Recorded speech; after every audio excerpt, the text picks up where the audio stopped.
cousin Pat was a little younger than me, lived close by, so consequently we had a lot to do with each other growing up. I have many fond memories of Pat and our times together. In his memory, I'd like to share some of these with you. I was running a job for a Timaru plumber in Queenstown in the mid-1980s. Pat had just moved to Central Otago and staying with Greg and Claire when I called him to help me out on my project. Pat was a great worker, had a good mechanical aptitude and got along with everyone. A real asset, helped me out immensely. Queenstown was booming at the time. Accommodation was at a premium, so much so that a bed went with the job. Makeshift dormitories, chipboard, were thrown together in a large house with cheap bunks, 2 to a cubicle. Pat's snoring was legendary. He was ribbed outrageously for it. However, it was water off a duck's back. With a smile and a shrug, Pat would carry on like nothing had happened, and still continue to down large late-night burgers, just as before. Well, crashing is the appropriate word. At one stage, 1986, Pat and I drove up to New Plymouth to pick up my bike and the rest of my stuff. There was 3 of us in his ute, yet he wouldn't share the driving, despite several requests. One-handed, with a turning knob on his steering wheel, he wasn't giving up control, being in the driver's seat that is. He'd bought that bike off me. He even got it going, something I'd managed only a few times, minus a few clutch plates as it happened. I'd often driven through to Clyde to visit with Pat. I'd invariably find him in the pub. We'd shoot some pool and catch up. Even if it was only a few weeks since the last visit, we never ran out of things to talk about.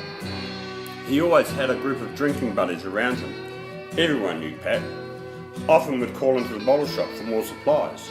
There's stories about that too. Well, perhaps not.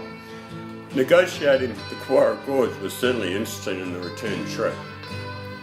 Pat always had my back, required or not. One memorable occasion, in Queenstown, Pat was coming over my shoulder before I could even respond. For someone who was languidly laid back, he could move pretty rapidly when required. Takes you by surprise, that does, especially when you least expect it. Anyone who knew Pat knew of his passion for guns, including being his own gunsmith. The kids and I went on a camping holiday, January 96. Pat was living on a station by Lake Benmore, just out of Twizel. No phone or reception. If you wanted to get in touch with Pat back then, you left a message at the pub, and he'd call you. Friday Arvo, latish.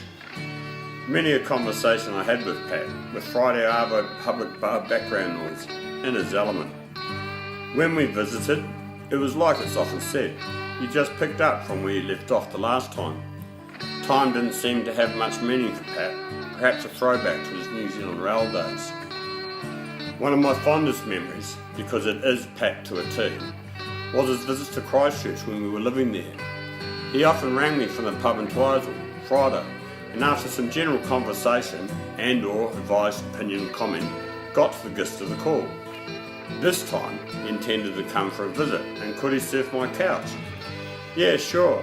How long, I asked. Only a couple of days, 5 to 6, 10 days tops, he said. He had some lathe work required on his armaments that he couldn't do himself. Yes, he went into detail. Of course, he was very welcome, and details were exchanged as to where to meet, a pub close to work, and time, just after 4, my knock-off time. When I got there, I'd been a patron for only a short while, and still feeling my way. I found that Pat had got there a little after opening time, had played some pool, and was now on first name terms with not only the bar staff, but also all of the patrons. Pat had done in a few hours what I hadn't achieved in a few months. He was pretty good at deflating egos. Pat barely made 7 days. Big Smoke wasn't his scene, although he'd call on kinship if required, without fear or favour. So after the barest of visits, he disappeared once more to his high mountain solitude. I was absolutely ecstatic when he rang me and told me about the new person in his life. Typically, Pat had Wendy with him, and we met via long-distance phone call. Sadly, I couldn't share Pat and Wendy's wedding with them, but we caught up in 2010, and he then introduced me to Wendy and Sarah. The years fell away as we chatted in his woodshed, whilst he told me about what he's been going on in his life, what he'd been doing around the yard, dropped that tree with the chainsaw I fixed up. It was only a fuel block. Only took 15 minutes, the lot. How he was going to breed his dogs, if he ever met someone with a decent mutt. But she's a good bitch, he assured me. We chatted. He showed me photos. Not many. He didn't have time for all of that. Then all too soon we had to keep travelling. The obligatory photos, if you must. And we were on our way. We kept in touch, occasionally. Pat, perhaps overwhelmed by the millions on the internet, it was always brief. How are you, cuz? But always cherished. I'll miss you, mate. As Ozzy sang, I'll see you on the other side.